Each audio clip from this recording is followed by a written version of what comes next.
इसे दरवाजा कहते हैं।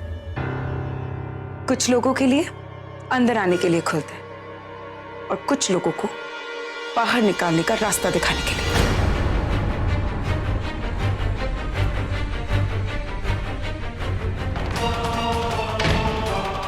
लीव।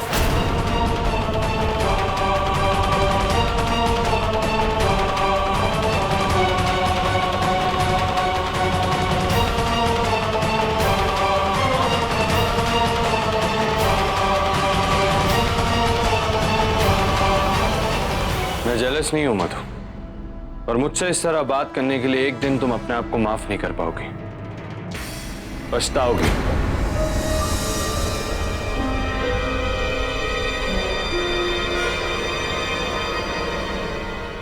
तुमसे जुड़ी हर बात के लिए पछता रही हूं, पर वादा करती हूं इस बात के लिए कभी नहीं पछताऊंगी।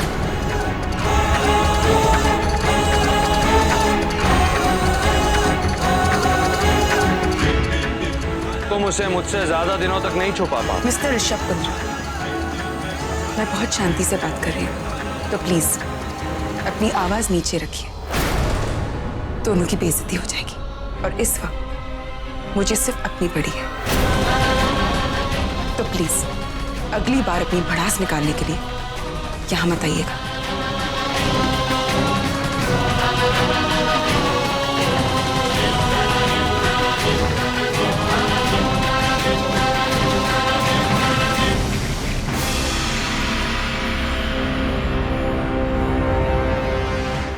मधु, किसके बारे में बात कर रहा था वो? कि बहुत दिनों तक नहीं छिपा कर रख सकती तुम? ये हो क्या रहा है? कल भी आर के और तेरे बीच ये। माँ अंदर चलो ना। अरे लेकिन मुझे। हाँ अंदर चलो ना, चलो।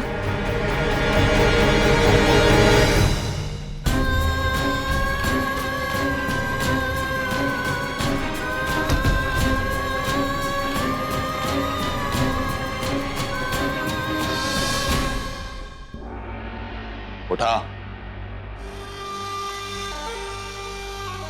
आर्यन, भारी नहीं है, उठाओ।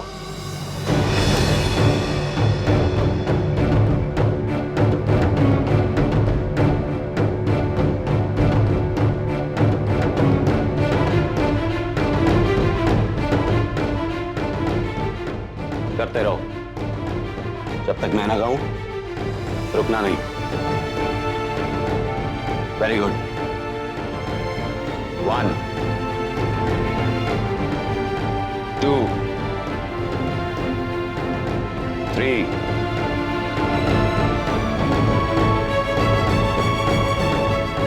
आर्यन, हिम्मत तो नहीं हारोगे? नहीं नहीं सुल्तान। गुड।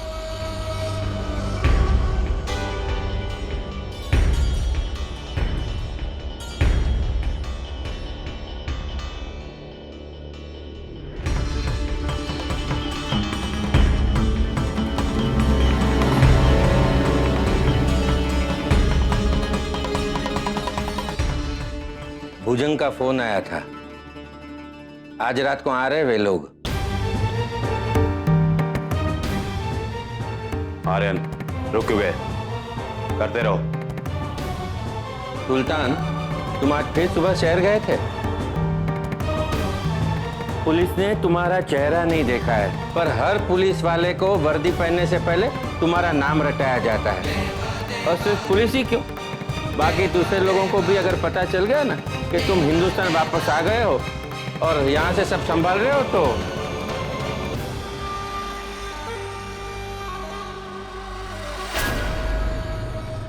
पहला दूसरा कोई नहीं बचा काका। उस रात ज्यादातर यहाँ तो खुद खत्म हो गए, या फिर उनकी मुझसे लड़ने की हिम्मत खत्म हो गई। आर्यन, दूसरे हाथ में पकड़ो। कल बुखार आया था इसे, कमजोरी होगी शरीर में। याद है, इसलिए सबसे हल्का वाला दिया है।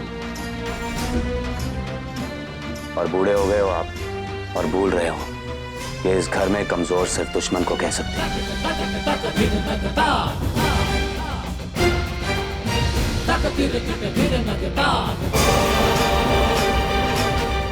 एक मिनट।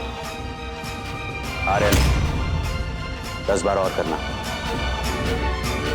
उसके बाद इसे दूध दे देना।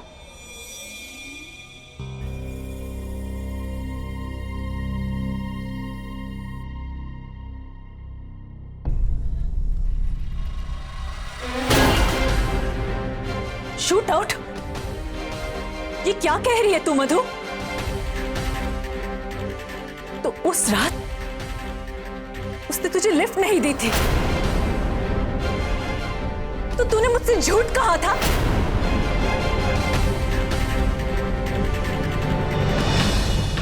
उस दिन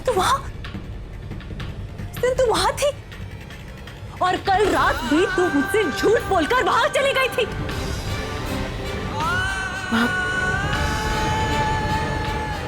वो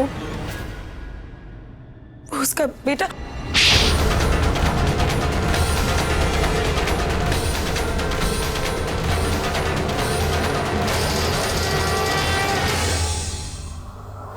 तू मुझसे कब से झूठ बोलने लगी मधु?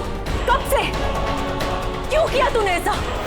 नहीं माँ, तो ये क्या किया तुमने? दीदू मुझे लगा। नहीं मधु, तुम्हें झूठ नहीं बोलना चाहिए था। तुम्हें ऐसा नहीं करना चाहिए था मधु। दीदू, उसने मुझे धमकी दी थी कि अगर मैं किसी को भी कुछ बताऊंगी तो वो मेरे घर वालों को नहीं छोड़ेगा। और ये सब जानने के बावजूद तू वहां फिर से चली गई। इतनी बड़ी बेवकूफ है तू मधु। हाँ, वो मुझे जबरदस्ती लेकर गया था। वो उसका बेटा बीमार था। पर माँ, उस बच्चे की कोई गलती नहीं है, चाहे वो इंसान कैसा भी हो, पर उसका बेटा वो नादान है। वो बहुत छोटा है दीदू। मधु, ये क्या बेवकूफी वाली बातें कर रही? तुझे अंदाजा भी है तू क्या कर रही है? मधु, फिर से तू बहुत बड़ी गलती कर रही है,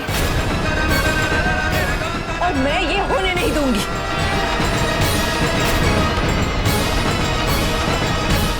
चल मेरे साथ, अभी चल। हम अभी पुलिस स्टेशन जाकर कंप्लेंट लिखवा देंगे। चल। हाँ मधु, वो बहुत खतरनाक इंसान है। तुमने उसे खुद लोगों को गोलियां मारते हुए देखा है ना? वो कुछ भी कर सकता है। चलो मधु, चल मेरे साथ। नहीं माँ, नहीं माँ तो समझ नहीं रही है। दीदू, हम ऐसा नहीं कर सकते क्योंकि वो आर्यन मुसीबत में आ जाएगा। हाँ माँ, उसने मुझे कोई नुकसान नहीं पहुंचाया ना, तो बस हम ये सब कुछ भूल जाएंगे और सोचेंगे ऐसा कभी हमारे साथ कुछ नहीं हुआ। माँ, मैं उन लोगों को दोबारा कभी नहीं मिलूंगी। प्लीज माँ। हाँ, ठीक है, जो ठीक लगे तू वही कर। बहुत बड़ी हो गई है ना तू? नहीं माँ, पर औलाद जितनी बड़ी हो जाए, वो ये याद रखे कि वो खुद इस धरती पर नहीं आई थी। आना उसे मां के सहारे ही पड़ा था।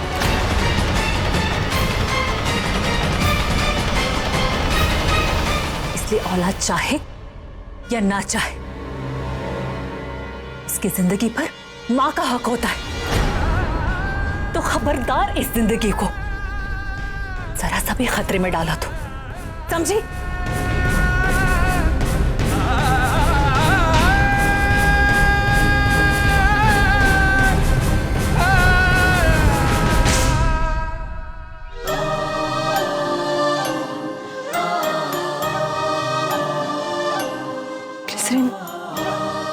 आरके के साथ क्या हुआ? दीदू, मैं उस बारे में कोई बात नहीं करना चाहती।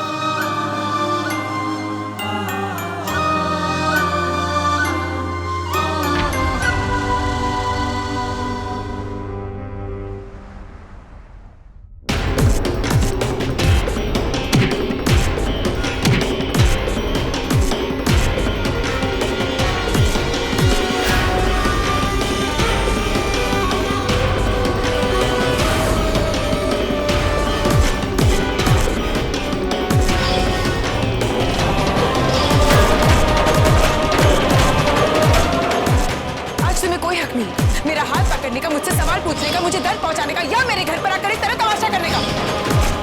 तुम उसे मुझसे ज्यादा दिनों तक नहीं छुपा पाओ। अगली बार अपनी भड़ास निकालने के लिए यहाँ मत आइएगा। तुम्हें जेलस फील हो रहा है ऋषभ कुंद्रा को?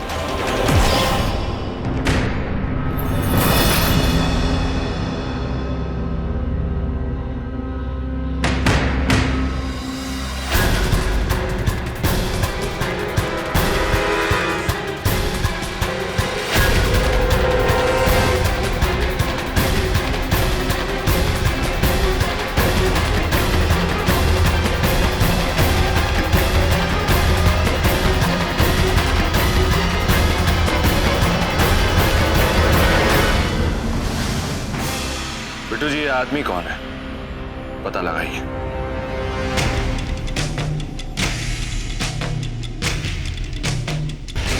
जब कोई काम कहा जाए तो आपको हाँ कहने में प्रॉब्लम है? हाँ तो तब कही जाए ना जब कभी जिंदगी में ना कही हो। नहीं जी?